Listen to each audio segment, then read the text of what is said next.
Hello, everybody. I am Dr. Mitch. I'm filling in for Dr. Patrick today. He's actually on his way over to Ireland. Yeah, that's right. We have clinics worldwide. Okay. But today, right, what we're going to do, it's a team effort. There's going to be myself, there's going to be Dr. Sam, there's Nicole, all of us together, right, for now with all these different segments of what we're doing for you guys, right? This is our team and what we want to bring to you. So without further ado, on this week's perspective, you're going to have Dr. Sam, and he's going to be giving you a little bit of insight on cholesterol. Okay, here we go. Thanks, Dr. Mitch. So I am Dr. Sam from The Wellness Way here in Green Bay. Today, for our different perspective piece, the educational piece, I'm going to dive into a topic regarding cholesterol as a building block for immune function and defense. So I'm really excited to share this different type of a perspective about cholesterol with all of you because, you know, maybe some of this might be a little bit repetitive over the last couple of years, but it's so important to reiterate the message, right? We need to keep having a better understanding of specifically what we need to do to continue to make our immune system thrive. We need to know also what are these things that we're doing to our body that can make our immune system weak, because the other side of the equation is we need to find all this knowledge to make sure our body is functioning as optimally as possible. So today what we're going to do is we're going to dive into specific medical literature, the things that exist out there, with the goal of highlighting and showing things through our research that our understanding of the immune system and immune function and the role cholesterol plays is incredibly important with how we need to allow the body to function going forward. Again, one of the biggest things I try to stress in this as a whole is our approach, right? We're not anti-medicine, we're pro-health, and let's continue to highlight the reasons for that. So going further into this, right? What even is cholesterol? What is a cholesterol molecule? So cholesterol is important for our immune defense, our hormonal response. It's all required by it. Additionally, it's the main driving factor that gives rise to all of our steroid hormones. So when we talk about it, what is it? What does it look like? It's actually a type of lipoprotein molecule.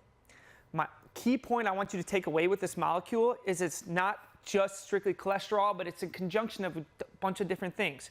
We have LDLs, HDLs, right? Low density lipoproteins and high density lipoproteins. And part of this specific lipoprotein is cholesterol. We constantly are going to create, I guess, all these negative connotations with cholesterol and what it encompasses, but that's not the true thing of what cholesterol is. We can't continue to think of it in a negative light. So what I want to do is start off and show you how a lot of the overall perspective of cholesterol is misconstrued in a way that's actually detrimental to our health going forward, okay?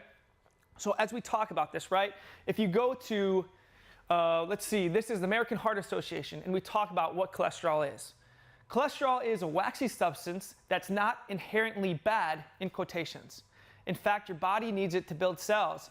Too much, though, can pose a problem. Okay, so right off the bat, the American Heart Association is telling us that cholesterol can create some disruption and some negative issues. With that, it's a huge reason why our view of health, I think, is taken in a way that's detrimental to us long term. Another thing, right, when we go even to like WebMD, for example, when we talk about cholesterol and what it looks like, immediately here, total cholesterol level is LDL, the bad cholesterol, HDL, the good cholesterol. Again, talking about bad cholesterol in a way that's going to cause issues in our body.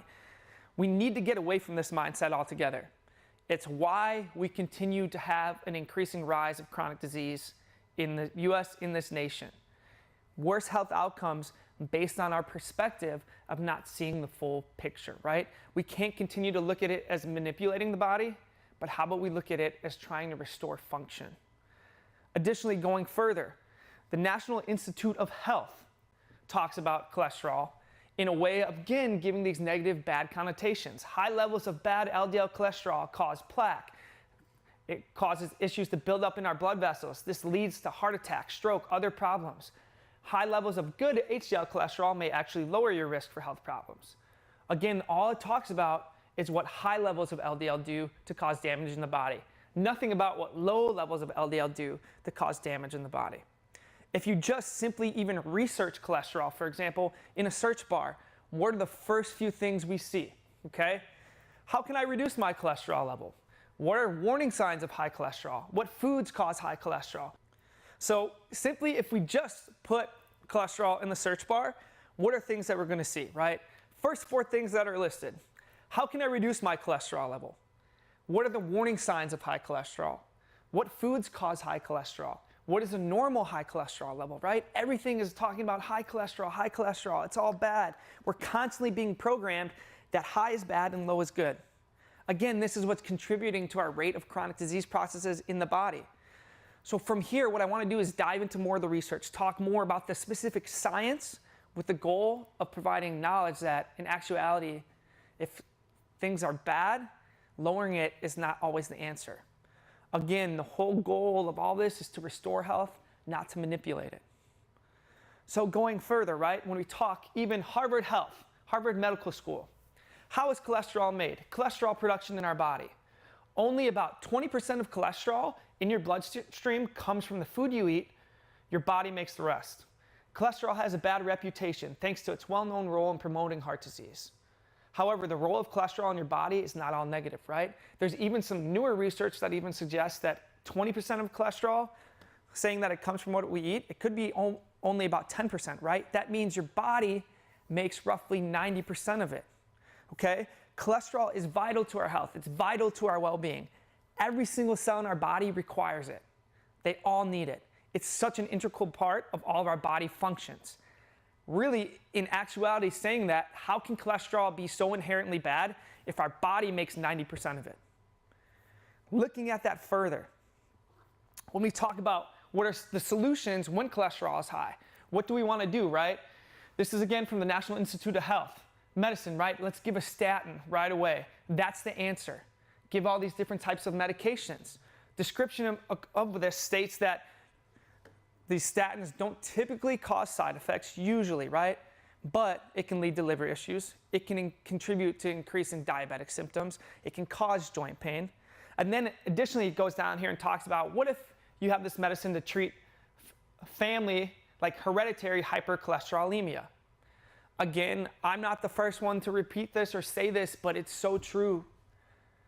When we talk about hereditary issues, or genetic issues, genes load the gun, but it is the lifestyle and the environment that is going to pull the trigger.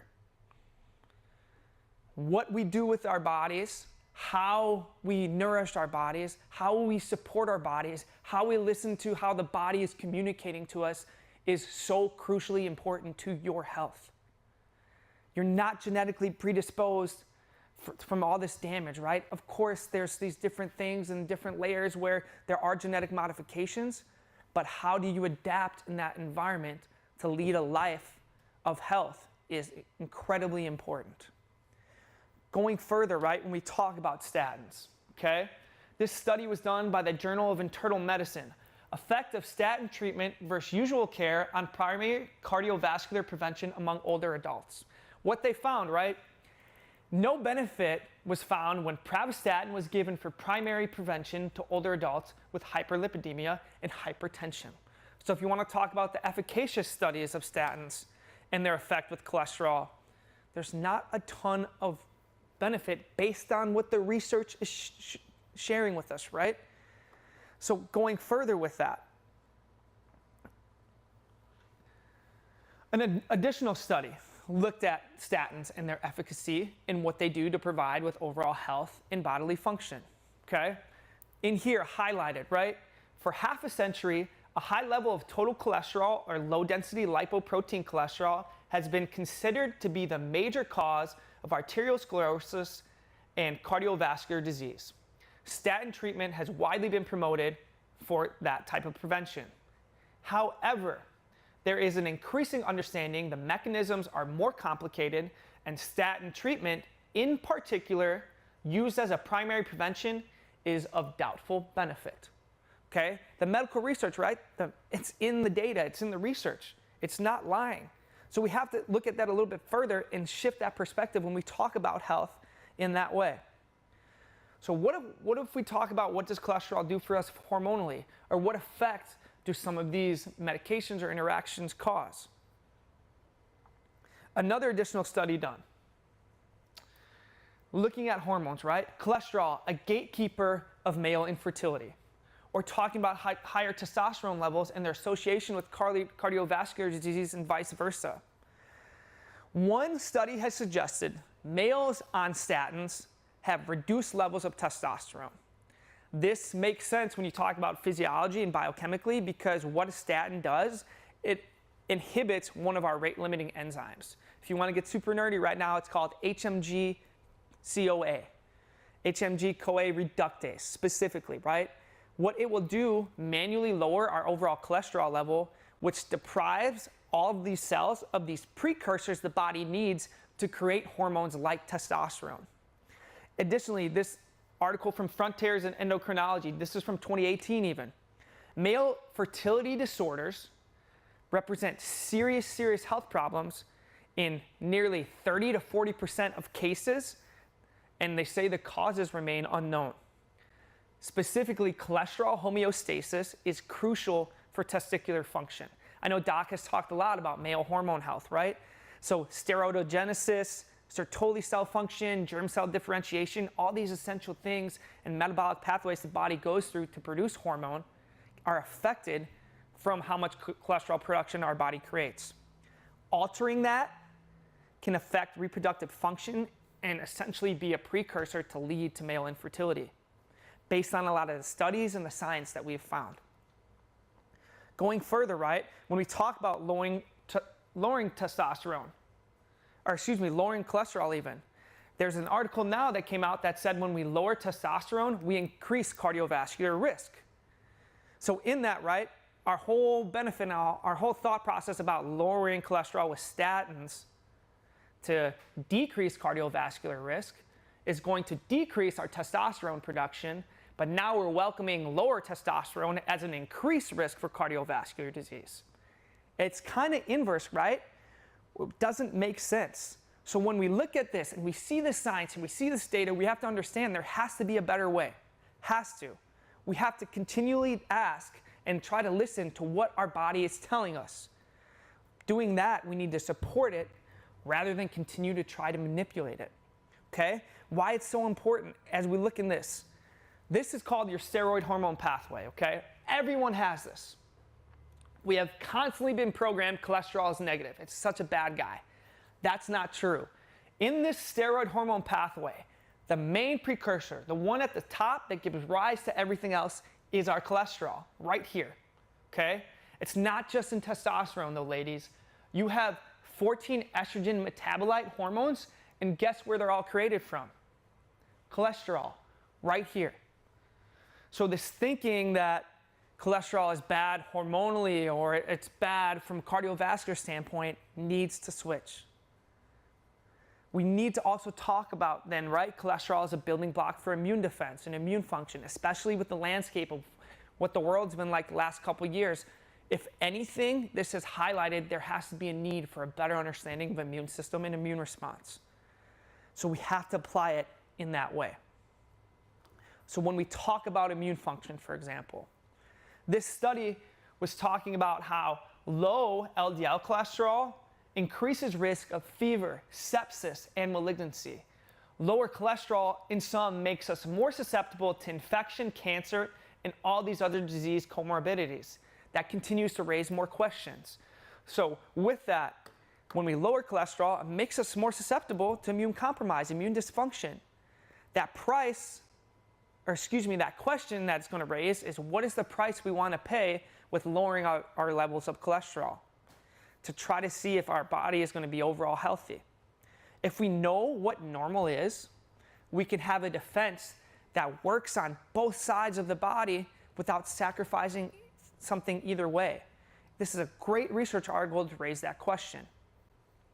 Lowering our blood cholesterol, in fact, is an actually higher indicator for causing bigger problems. When we talk even about like autoimmune disease and autoimmune style conditions, the response is so heightened that a lot of us think the answer is medication, an immunosuppressant drug, some steroid. With that, those do have some efficacy in making us feel better temporarily, but it makes us way more susceptible to infection, cancer, comorbidities long term. We don't need to have any trade-off in this. What's an approach that we can think of that's going to positively affect both sides of the equation? The wellness way approach, right? Because in that, you don't have to choose one for one, tick for tack. How about we do what's best functionally with all of our body systems, right? That Swiss watch approach. Every single system is connected, and if we look at it from that perspective, we can continue to restore function going forward. Going further, another study looked specifically in HIV patients, right? Patients who are already immune compromised from that standpoint.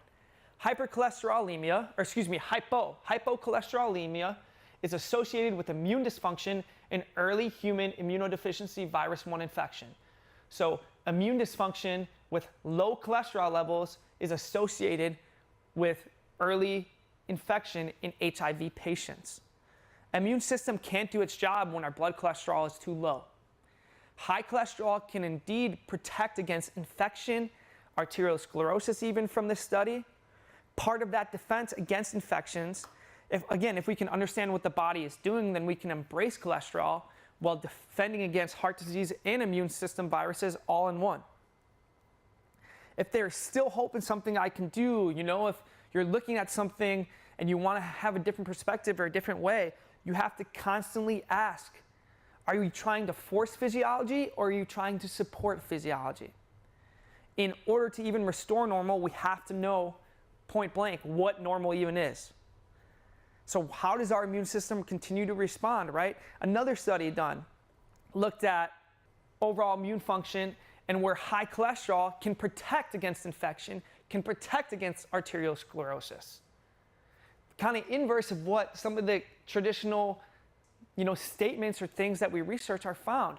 This specific article talks about high cholesterol is actually a good preventative for heart disease. So going into more detail on how it affects not only cardiovascular health, but our immune system, and looking at how the body works in concert with every single organ systems is important to embrace what cholesterol is and what cholesterol specifically does. So how does cholesterol play a role then even in our immune response going forward?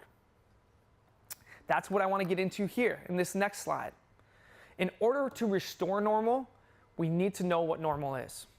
So when we talk about immune system and immune response, you have an innate and you have an adaptive immune response. Our innate response, that's our greatest ability for our immune system to continue to thrive. The idea of this innate immune response is what happens naturally, right? We're born with this. Our body is made to do these things specifically. We have our gut, our skin, our sinuses, our mucosal membranes. All these things are designed to protect us. They all help to keep things and foreign objects outside of our body. What we need to know is that if there's a virus or bacteria or something foreign that is going to try to get inside the cell, that's when issues can arise. So an example of talking about that innate response, when we look at this overall immune response, here, type 1 interferon, that is created from your cholesterol. That is one of the first factors that's going to contribute to our body's ability to adapt when we have an immune compromise or when we're exposed to something that can trigger an immune response, right? We already talked about how your body's designed to try to filter any of those things out. Skin, gut, lungs, epithelial cells that already have innate immune adaptivity built into it, innate immune response built into it. So really, we should have nothing to fear as long as we understand how our body truly works, how our body truly functions. When things are not normal, that's when we need to get to work and look a little bit deeper. So going further, right? When are some of these issues that we have to have a more specific approach when we need to understand, okay, time to get to work, time to allow our immune system to function a little bit more. Maybe we need to support it a little bit more specifically, right? So talking about one of the things that Dr. Mitch will bring up, supplements, for example, like Rehmannia and its support in the immune system. You have to know first what's going on before we talk about some of those different supplements. So this image, it's a representation of a virus, right? It's showing there's this virus here that's going to try to penetrate a cellular membrane and then get inside the cell. Because when these viruses or these bacteria, these foreign antigens get in the cell, that's when some issues can arise, okay? Ultimately, what that virus is going to do is going to start to attack Once it's inside our cell, it's going to start to try to change the game. We can't be really worried about what's outside, but when we get in is when we need to look when those things get in, we need to look a little bit further. Your body has designed cholesterol specifically to be able to limit damages that can be inflicted from bacteria, inflicted from viruses, inflicted from something foreign.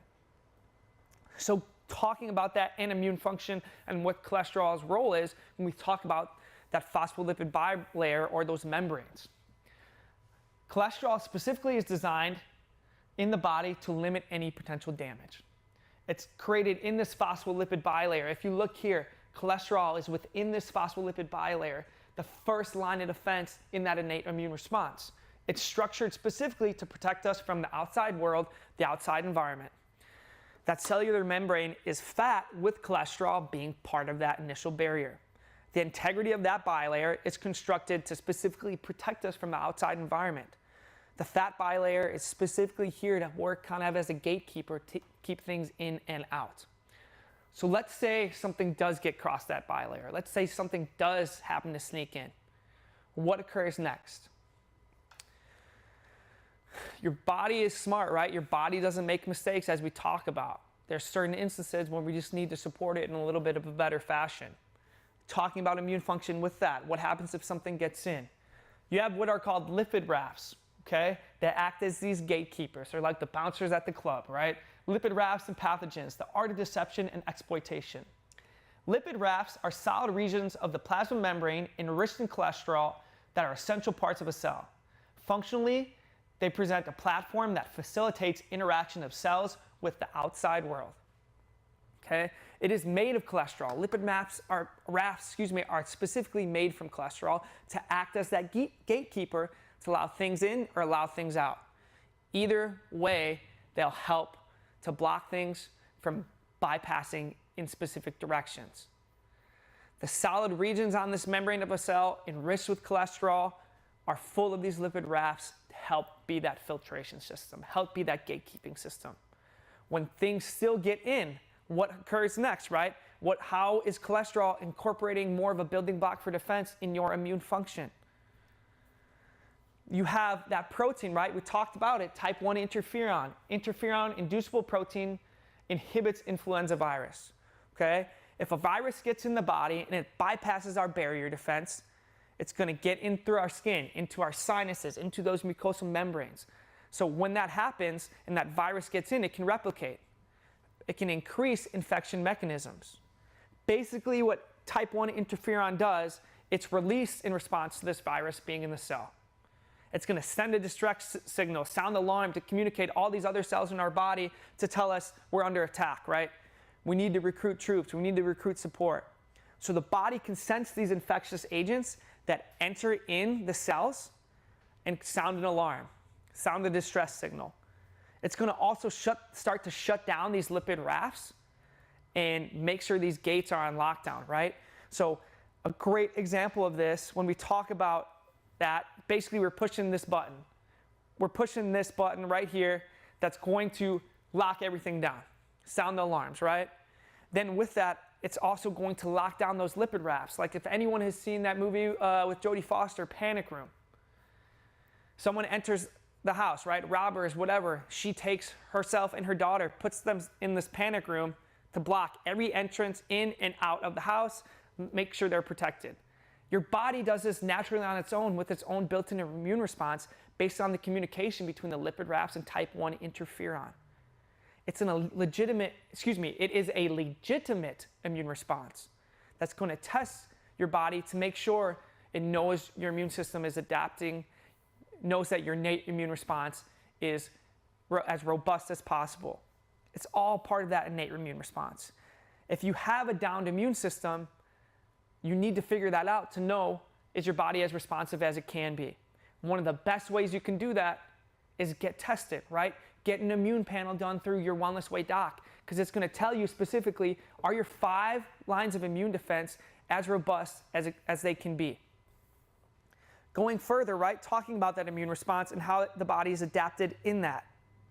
Immune function. Members of low-density lipoprotein receptor family mediate cell entry in common cold virus. So the rhinovirus, right, when we talk about that, Super common, especially during the winter months with where we're at. Low density lipoprotein created from your own cholesterol is a cell mediator in itself. We need LDLs, we need cholesterol for our overall immune response and immune function. It is not a problem when LDLs are high. When they are low, we don't have this ability. We don't have the ability to filter in and filter out anything that's going to be a foreign antigen to us. We don't have the ability to have a robust immune response in the face of something like the common cold virus. We need cholesterol. As we talk about this further, another study, apolipoprotein B, an innate barrier against Staphylococcus aureus infection, so a common bacterial infection. Apolipoprotein B, which is a part of your cholesterol, is an innate barrier. Talking about that innate response, cholesterol needs, or the body needs cholesterol for immune system and for overall immune function. Cholesterol is essential to protect us not only from viral, not only from bacterial, but any sort of a foreign antigen that presents an issue in our body.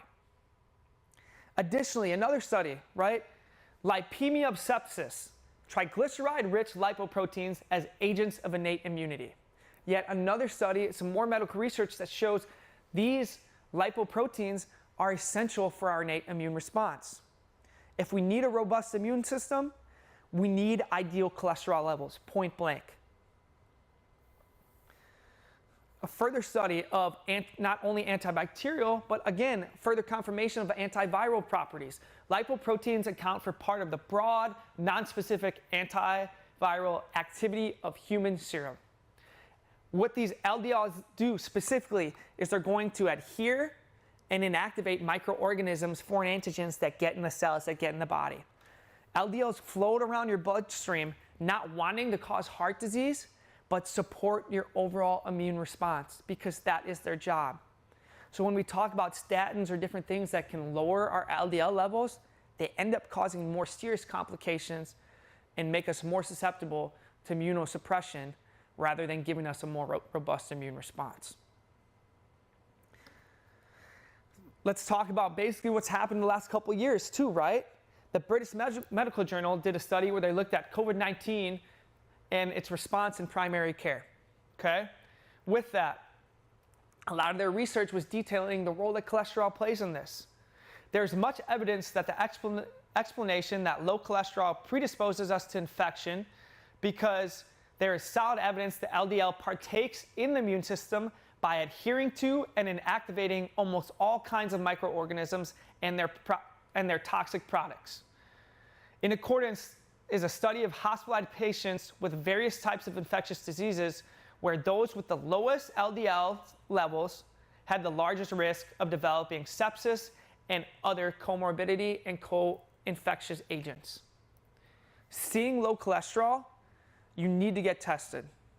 You need to understand why your body has low cholesterol to begin with, because it plays a role in immune function. It plays a role in your ability to have a robust immune response in general, right? Whether it's COVID, whether it's the rhinovirus, whether it's a staph infection, whether it's any other bacterial infection, any other viral components, any other foreign antigens that come in contact with your body, cholesterol is essential, it is needed. It is not the bad guy. Your body makes 90% of it. How can it be bad? It's really, really important that we see it in this perspective. So incredibly crucial. With that, if the body doesn't make mistakes, we need this different approach. We need this different perspective. So, first of all, going forward, what does this look like? How can you support your body and your immune response in general? Understand our body is not making mistakes. We have to look at it from a perspective of what is our body trying to tell us.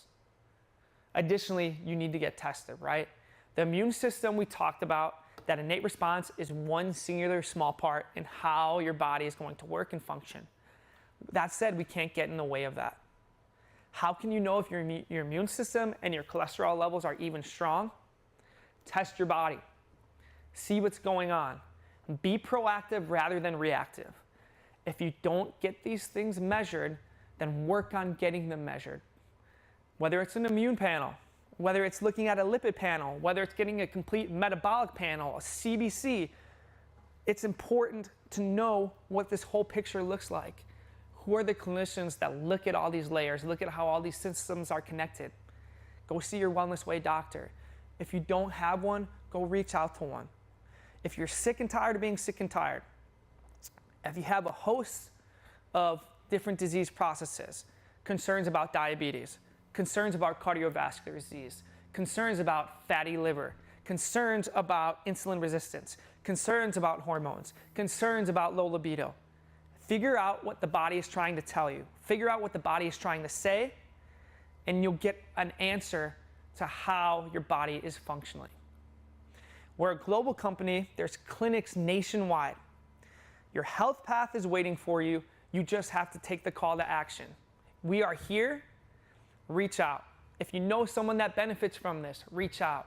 This is incredibly crucial, especially as our world moves forward in this health dynamic.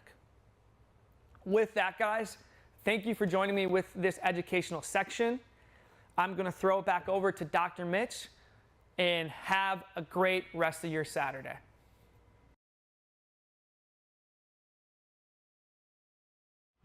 Thank you very much, Dr. Sam, for that wonderful insight knowledge of talking about cholesterol. Hopefully you guys got something out of that, okay? Now we're going to be moving on to our product knowledge. We're talking about Rehmannia, and so some of the tidbits or information that you're able to communicate and talk to your family members about.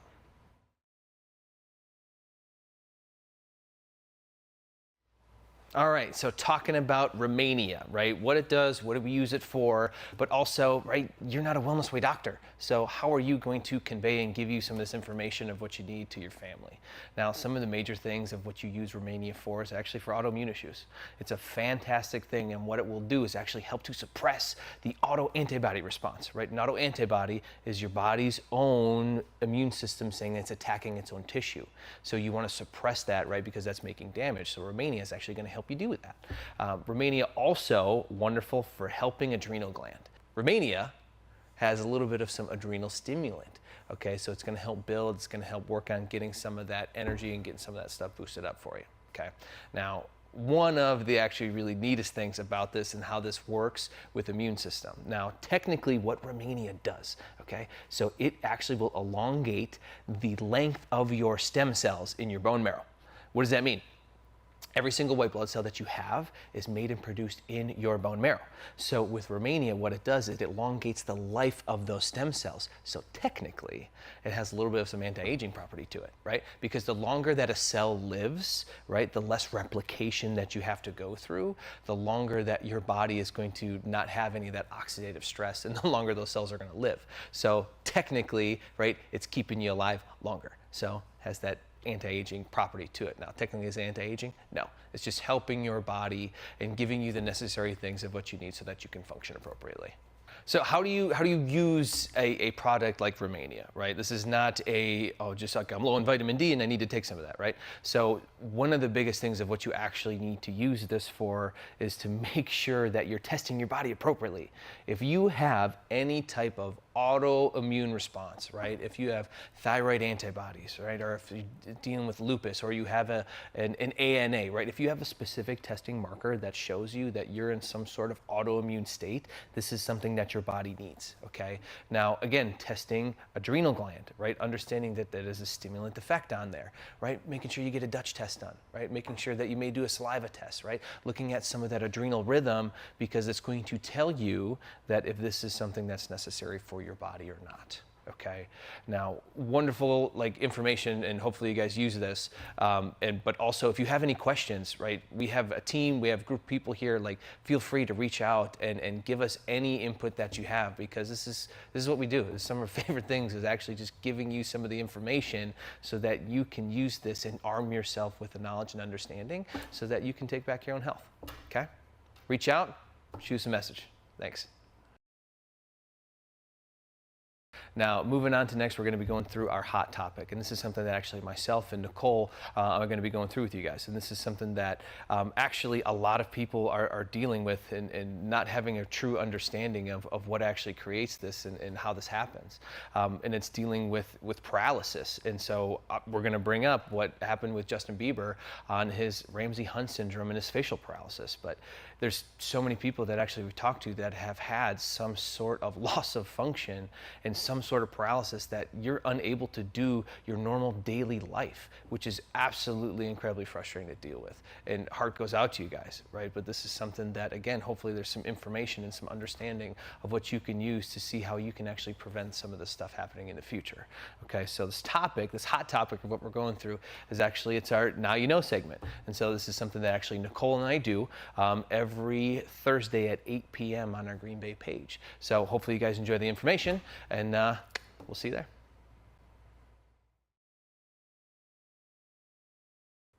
Hey everybody, we are back for another episode of Now You Know. I am Nicole Stileski, and I'm alongside Dr. Mitch.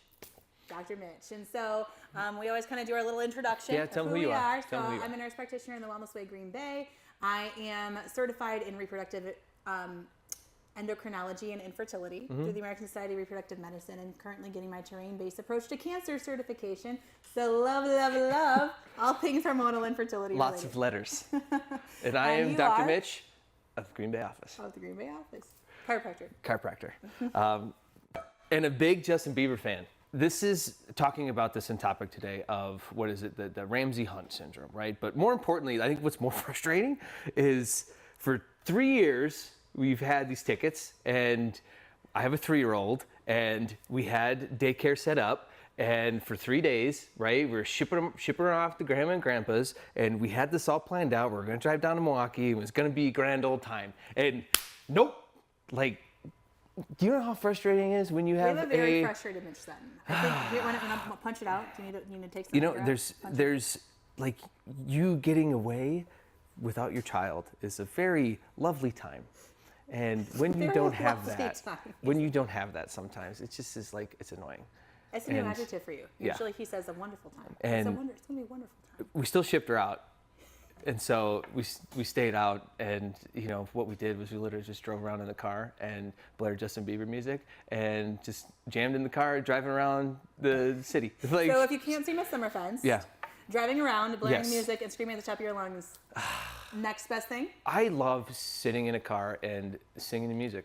Okay, so when did Justin Bieber first become a thing? We were in like, I don't know. Middle school? I don't want to talk about that.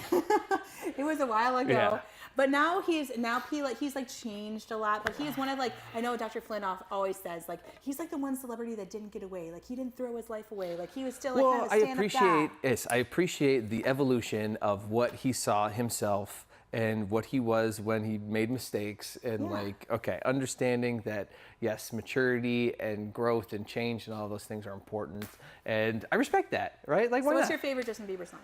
Oh, what's my favorite one? Yeah, your favorite one. I don't have a favorite one. You don't have a favorite? No. How can I possibly pick? There's no favorite. It's just like the atmosphere and the just jams and going through. So we have a very frustrated Mitch Sutton because the show got canceled. First of all, for 2 years because of the pandemic, COVID. And then now it got canceled because of this Ramsay Hunt syndrome. This Ramsay Hunt syndrome. Okay, what it really is, right? And we're going to break it down. And I think this is where the extra frustration comes from too. Right? The knowing of what you can do and how, like, you can help some of these people, but just show them like an answer, or show them like how you can actually stop some of this stuff from happening to yourself, right? Yeah. So, I think that this is a frustration I think that Mitch and I talk about frequently, is that some people are like, if you would just listen to me, or if we would just do things a little bit differently, or realize like how many things, you know, we could change, but there's so many people that don't really want to. You have to want. You do. But also I think some of my biggest things is when, like, how do you communicate to somebody what it is that you know and get them to understand it, right? That's where, is it your words? Is it how you present this, right? Because even just yesterday, I had a patient that her father is dealing and struggling with some health issues, and she understands and knows like what this Wellness Way approach is and what this can do and how you can build and help the body and recover and restore health. But sometimes those words are hard to say to somebody because you may not be, you know, as affluent in the conversation of, you know, doing it every day. Like, you understand and know what it is of what affects health. Yeah. Well, I mean, and I think that's like, what is your motivator, right? Yeah.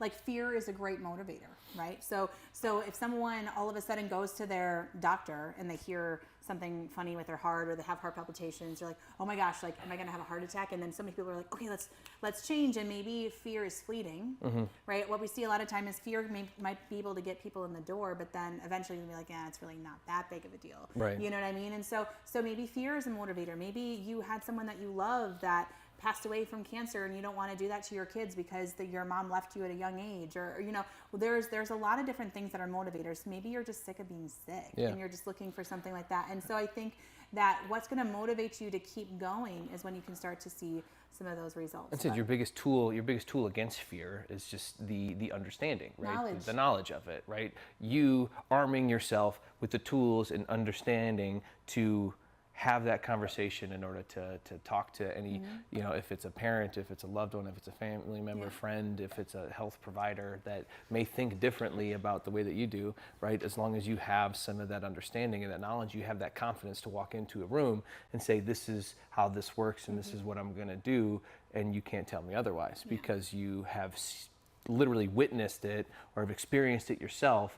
This is what you do in order to make sure that your body is working in the way that it needs to. Yeah. Right? So back to Beebs. Okay. So with Beebs, we had a very frustrated viewer that he was hoping to see the concert, and there was a lot of people that were really frustrated by his cancellation of his shows. And so they came out and said that he has. What? Also, I just have to say, yes, because this whole last few years of we used to love going to concerts. I loved it. Now I need your vaccine card. And you need all the things.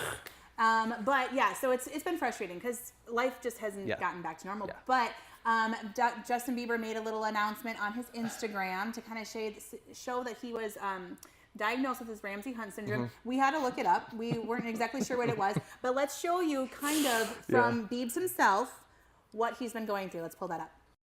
Hey everyone, Justin here.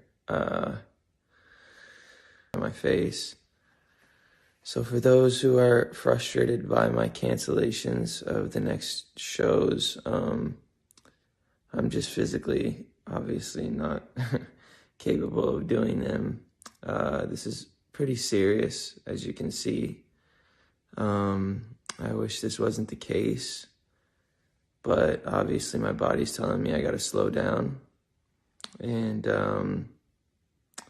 I hope you guys understand, and I'll be using this time to just rest and relax and get back to 100% so that I can do what I was born to do. But in the meantime, this ain't it. I gotta go get my rest on so that I can get my face back to where it's supposed to be. I love you guys. Thanks for being patient with me. And I'm gonna get better. And I'm doing all these facial exercises to get my face back to normal. And it will go back to normal. It's just time. And we don't know how much time that's gonna be. But it's gonna be okay, and I have hope, and I trust God, and I trust that this is all it's all for a reason, and I'm not sure what that is right now, but in the meantime, I'm gonna rest, and I love you guys. Peace. And we love you, Justin Bieber. Okay. Obviously, anybody that has some sort of nerve response or has some sort of paralysis, or anybody that's dealing with any type of actual it's a serious thing, right? You don't know how important your health is until the time when you don't have it. Well, I mean, consider Justin Bieber. He makes his living from his voice, from singing, from being an entertainer, from when you have part of that missing, right? You don't so realize. technically, what is this, right? What is this Ramsay Hunt syndrome? Well, so there's been a lot of conspiracies going around the internet, and so we want to kind of put those to rest, because I think that there are some valid points or some valid hypotheses, but a lot of times people have said, well, he got the COVID-19 vaccine. Could this have been a reaction to the COVID-19 vaccine? I'm not here to tell you that it 100% is or isn't, right? I think that does the COVID-19 vaccine suppress the immune response? Yes, but what is Ramsay Hunt syndrome really is it's a viral attack that starts, I believe, in the ear that can affect the facial nerve over here from a reactivated. So technically, right? Technically, what it is, chickenpox. varicella zoster. It's a virus that you get, right? So chickenpox virus you get as a kid, and then also you hear people that get it, or I'll say what shingles is, right? It's just, again, it's a reoccurring response. But where do people have these reoccurring viral attacks?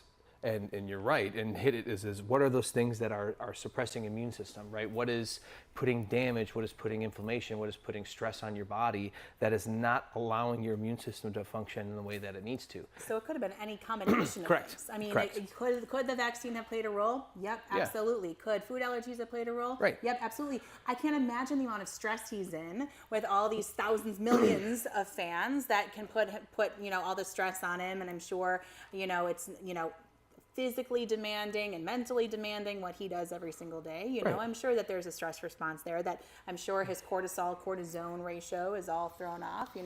There can be a lot of things that can affect nervous system and the immune system.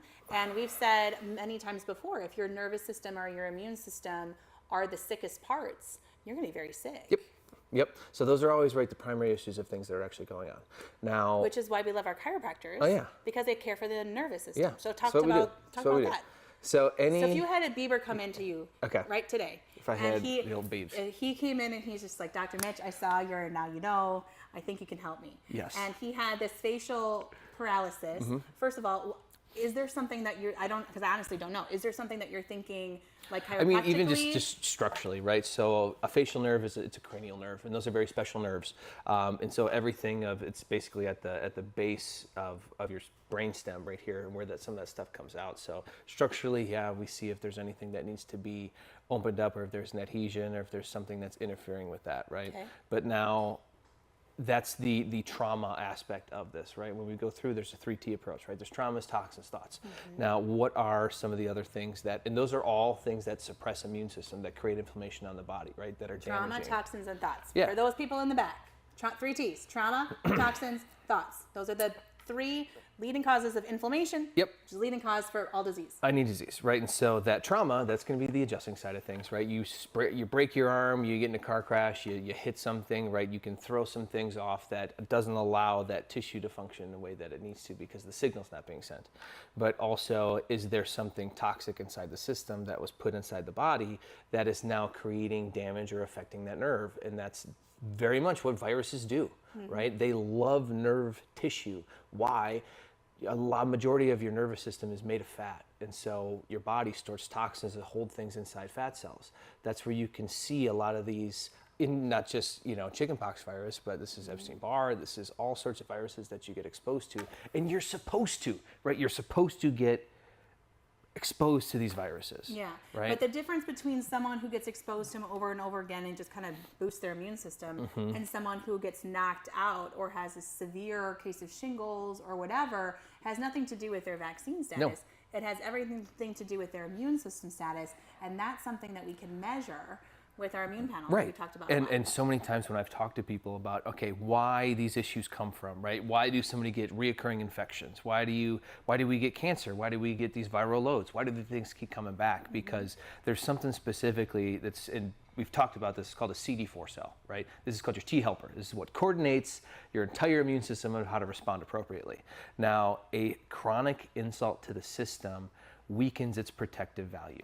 So basically what that means, chronic damage and stress and inflammation to your body will bombard that system and actually weaken your immune system and not allow it to function in the way that it needs to. I have a patient, I just saw her immune panel just last month, and she, across the board, very, very low cells, low T cells, low B cells, low across the board, everything is low. And she has these chronic UTIs all the time. So what is, and again, let's talk about this, right? So medical approach to a chronic UTI. Well, she's like, well, I mean, you're going to do antibiotics, Yeah. maybe some bladder installations, Yeah. things like that. But she's just like, Nicole, this isn't a thing. Like every single time I'm with my husband, I get another UTI. Like this is there's no way to live. Yep. And she's like, I feel like I'm drinking Uva Ursi, like it's going out of style. But it's her immune system. Like we have to work on those barriers because where are neutrophils formed? Exactly. In case you didn't know, neutrophils, which are going to be those T cells that are going to go and fight ostomus infection, come from your barriers. So it's going to come from the gut lining. It's going to come from the sinuses. It's going to come from the throat. So anytime too, right? You look at people that there's these chronic reoccurring infections, right? Whether it's strep throat, whether it's a staph infection, whether it's a urinary tract infection, right? A majority of these are most often, right, is E. coli. Like E. coli, staph, strep, all of these are normal flora, right? So what does that mean? All of these, you have 100 trillion different types of bacteria that are literally on your person at any single moment. And why do not all of those bacteria, viruses, infectious agents create infection for everybody? Why is it only affecting certain people, right? And just responding to things, right? I have this type of infection, or I have this type of overgrowth. Here, I'm going to give you an antibiotic, right? Or with UTIs, right? Yeah, we use Uva Ursi because of that huge antimicrobial property in the urinary tract. But again, you're just kind of responding to that, right? And what is the actual true underlying issue is that initial first line of defense, that T cell, like your immune system is weak, which allows things to continually reoccur and get inside your system because your wall, I would say your castle wall is down, right? There's holes in it. You're getting bombarded by stuff and things are easily slipping past the front gate. You got to build that wall. You got to build those barriers so that when things come to it, it hits the wall and it's not going anywhere, right? That's where every single chronic reoccurring issue that people have, like don't chase it, right? Because that's where you get frustrated with chasing this thing, and this thing, and you keep chasing it, you're gonna get exhausted because you're running all the time, right? So our heart goes out to Justin Bieber. Very much. And we hope that he is back on the road again sometime soon, making all of his adoring fans, such as Mitch Sutton, scream like a little girl. If you need some immune system help, I'm your guy. Okay.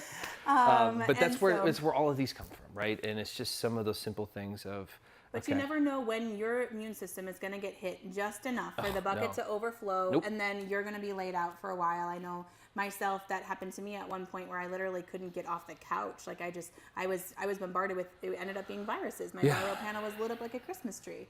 And so there are viruses all around us, but being able to, it's like what we said since the beginning of the pandemic, make immune system strong again. Like we are working to make sure that your immune system is as strong as it can. We're taking care of your nervous system. We're doing those things. And if you don't actively have a plan or a doctor or someone to walk you through those steps of how to make your body in the most, healthy version of yourself. Functioning. As you can, as functional as possible, as strong as possible, to be able to know that if you come across these things that you can be a survivor. Yeah. I think that's really important, and I want to say that out loud. Is like I was talking with one of my patients before, and she's just like, no, it's time for us to go just from surviving to thriving. And I think that's the difference between the Wellness Way approach. So many of us are going through our lives surviving, and it's okay. Like we have some relative, fatigue or some other things going on. We're not quite at the weight we want to be. Our hormones aren't quite balanced. And but true. you can really thrive. In saying this as well, like so many people don't actually even know. Yeah, I don't. Right? I think that happens a lot where someone, like I'll have a follow up with someone. Yeah. And they're like, I guess I didn't realize I was tired, but I guess I was because I have so much more right? energy. So how often it was like somebody comes in, right, and they're like, oh, this is just my normal, and I'm just, I'm tired at this time, and I'm always bloated, I'm always this, and I'm always that, and then we just make a couple changes, right? We start actually healing and like giving their body things to rebuild and repair, and they're like, wow. Or they make excuses. They're like, well, I'm always moody before my period, but that's just normal. That's not normal. No, it's not normal. It's common. But it's not normal. Quit telling yourself if it's a miserable, if it's a negative, there's absolutely a reciprocal positive. Yeah. And so if it's a negative, it can absolutely. And this is true, and I will say this till the day that I die as well. Like you can't, like we can talk about this all the live long day, but like it's up to you. It's your choice, right? And it's our job to help guide you through that and show you what things that are specific to you that actually put you in that state in the first place. But you don't know how good you can feel unless you go through and do that. And there's always that point, right? You need your health, and you don't understand that until you don't have it. Yeah. And how and who and what is your plan to figure out what that is, and who's your doctor that's going to teach you that. That's what we do, right? That's who what the we Wellness are. Way does. This is our whole philosophy. So. I'm not going to be saving any broken arms or performing any, heart surgeries. It's not me. When people come in with acute needs, I don't know, what is this rash on my kid or something? I'm like, oh, that's not why I'm here. It's inflammation. It's just inflammation. Work on your gut. This is so different. I would not be happy practicing regular medicine. Yeah. But I think that it's well, because even still, right, you're from that world, and actually we have more people from the medical world that are getting into and understanding this, because they're now, I think the system's just broken, right? Because there's some really great doctors, there's really great people that are out there that are trying to do the right thing, but also you may be handcuffed by whatever your entity, right? Whatever or what insurance will cover. Yeah. Or whatever the institution that you're bound by. Practice guidelines you have to follow. Which is hard, right? Because you also people are, and again, the fear thing comes into it, right? Because they're scared of not doing, what they're told to do, because this is what it is and this is the process, and it's patients, because we talk to them every day, and that's why they're frustrated with things, because they try to go to this doctor, and they're also telling them the same thing, right, from this way, and responding, but nobody's looking at it this way, because that's not their job, and that's where the frustration comes from. But it's truly, not anybody's fault, but just I'll say what we're trying to teach, right, and what we're trying to educate, and giving people actually the power to take their health back. So if you are, yes, this resonates with me, I've been following you guys for a while, and you're looking for another different perspective, another doctor to guide you on this journey, then I encourage you to reach out. Yeah. So find us, right? Find a Wellness Way clinic. We're here in Green Bay, 920-429-2844. Give us a call. You can always check out thewellnessway.com as well. Yeah, perfect. So, like we always say, Nicole, you don't know what you don't know. And hopefully, now you know. Now you know. Okay. Have a great night, guys. Dr. Mitch. And Nicole Stileski. We'll see you later. See you next time. So hopefully you guys enjoyed that last segment, that hot topic, that now you know section that Nicole and I do. Now, last 10% here, right, we have our media team that actually has gone and they found this research article about the CDC and talking about glyphosate and going through, and we're going to dive a little bit more into that. So here's our last 10%. So now, our last 10%, and it was on Joe Rogan, but basically there was a CDC article that went through. There was a study of over, I think it was just 2,300 kids, or people, majority kids, that 80% of them, right, when they did a urine test, they were actually collected in the sample that had glyphosate in it. Now, technically, what is glyphosate, right? So especially this time of year, right, we're trying to kill weeds, we're trying to get rid of dandelions, right? Get our yard looking in the way that it needs to, and you go and grab some Roundup, right? That's what Roundup is. It's this chemical, it's called glyphosate, and why this is so dangerous, okay?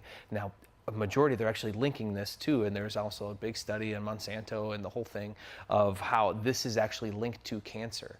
Now, 80% of these people, of 2,300, right, 80% of those, it's just roughly just under 1,900, found this chemical inside their body.